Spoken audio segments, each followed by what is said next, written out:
Jadi terkait dengan pajak ini, bedakan di fikih kita itu dalam fikih muamalah pembahasannya, ya. Dalam fikih muamalah.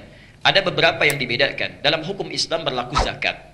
Dalam hukum Islam berlaku zakat bagi orang Islam, bagi orang Islam, ya. Sedangkan bagi non muslim yang tinggal di wilayah Islam, ya, negaranya sudah negara Islam, hukumnya sudah berlaku, maka ada juga pungutan semisal pajak. Semisal pajak untuk memberikan keamanan, ketentraman dan nilainya kembali kepada mereka, retribusinya.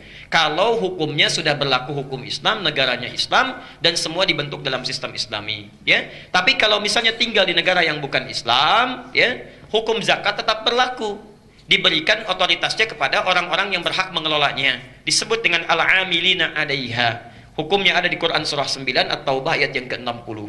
Innamas shadaqatu lil fuqara wal masakin, ya, wal amilina 'alaiha, yang mengelola zakat khusus, pengelola zakat yang sekarang dikenal dengan bazis, badan ambil zakat, infak dan sedekah diantaranya. Ada juga yang tidak masuk bazis, misal di setiap DKM ada pengelola zakatnya. Jadi setiap kita akan mengeluarkan zakat wajib hukumnya, ya. Jangan tunggu jadi negara Islam dulu baru zakat dikeluarkan, tidak, ya. Tidak seperti itu.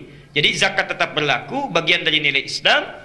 Begitu dapat kita hukumnya, baik zakat mal ataupun zakat fitri, bukan zakat fitrah, ya, kalau dalam bahasa hadis, tapi zakat fitri, baik zakat fitri ataupun zakat mal, kalau sudah tiba hukumnya wajib dikeluarkan, wajib dikeluarkan.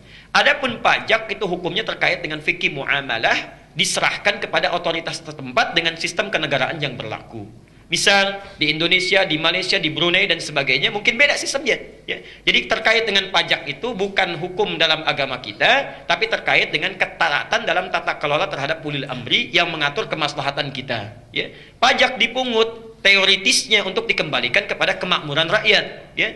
Di kita diambil misalnya dari pajak retribusi, pajak makanan, pajak macam-macam. Dikembalikan kemana? Sebagiannya dibiayai untuk biaya keamanan supaya bisa menjaga keamanan kita, dibangun bangunan-bangunan, jalan-jalan dan sebagainya. Itu diantara hukumnya. Apa hukum atau pandangan dalam agama Islam? Kalau sudah ditetapkan oleh pemerintah wajib mengikuti. Itu hukum muamalah namanya. Hukum muamalah, ya. Jadi wajib kita lakukan. Adapun masalah misalnya penyimpangan, digunakan pada hal yang tidak tepat, dikorupsi dan sebagainya, itu perkara yang terpisah dan dosanya ditanggung oleh mereka. Ya, dosanya ditanggung oleh mereka. Jelas sampai di sini saya kira.